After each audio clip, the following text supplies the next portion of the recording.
చూస్తూ చూస్తూ 1.5 సంవత్సరం అయిపోయింది. కళ్ళు మూసుకొని కళ్ళు తెరిచేసరికి ఆ మిగతా 3 ఏళ్ళు కూడా అయిపోతాయి. ఆ 3 ఏళ్ళు అయిపోయిన తర్వాత వచ్చేది మాత్రం ఈసారి ఖచ్చితంగా మన ప్రభుత్వమే వస్తుంది.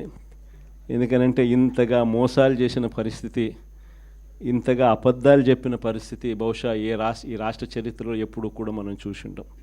చివరికి లాయర్లకు కూడా మోసం చేసిన పరిస్థితులు కూడా మనం చూస్తూనే ఉన్నాం.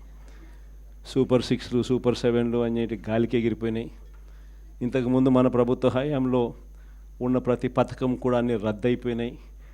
వీళ్ళు చెప్పిన హామీలన్నీ కూడా మోసంగా మిగిలిపోయిన పరిస్థితుల మధ్య ఒకవైపున అన్ని అబద్ధాలు మోసాలుగా కనిపిస్తూ ఉన్న పరిస్థితులు ఒకవైపున ఉంటే, మరోవైపున వ్యవస్థలన్నీ కూడా పూర్తిగా దిగజారిపోయిన పరిస్థితులే కనిపిస్తూ ఉన్నాయి.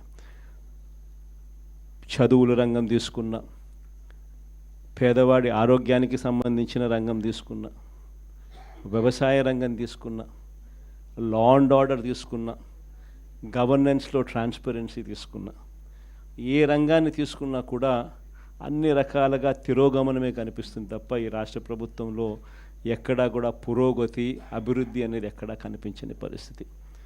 మరోవైపున విచ్చలవిడి కరప్షన్, ఎక్కడ చూసినా కానీ కరప్షన్ అనేది మామూలుగా లేని పరిస్థితిలో ఈరోజు చూస్తూ ఉన్నాం. ఎక్కడ నిలబడినా, ఏ గ్రామానికి వెళ్ళినా కూడా గ్రామంలో పక్కనే బెల్ట్ షాప్ కనిపిస్తుంది. విచ్చలవిడిగా బెల్ట్ షాపులు మన కళ్ళ ముందనే ఎంఆర్పి రేట్ కన్నా ఎక్కువ రేటుకి అమ్ముతూ ఉన్నారు.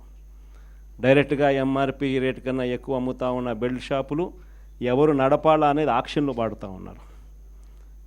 ఆక్షన్లో 2 లక్షలు 3 లక్షలు 4 లక్షలు పాడినోనికి బెల్ట్ షాప్ ఇస్తూ ఉన్నారు.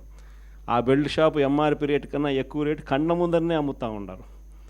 అలా అమ్మిచ్చేది ఎవడు అని అంటే పోలీసులు దగ్గరుండి అమ్మిస్తూ ఉన్నారు.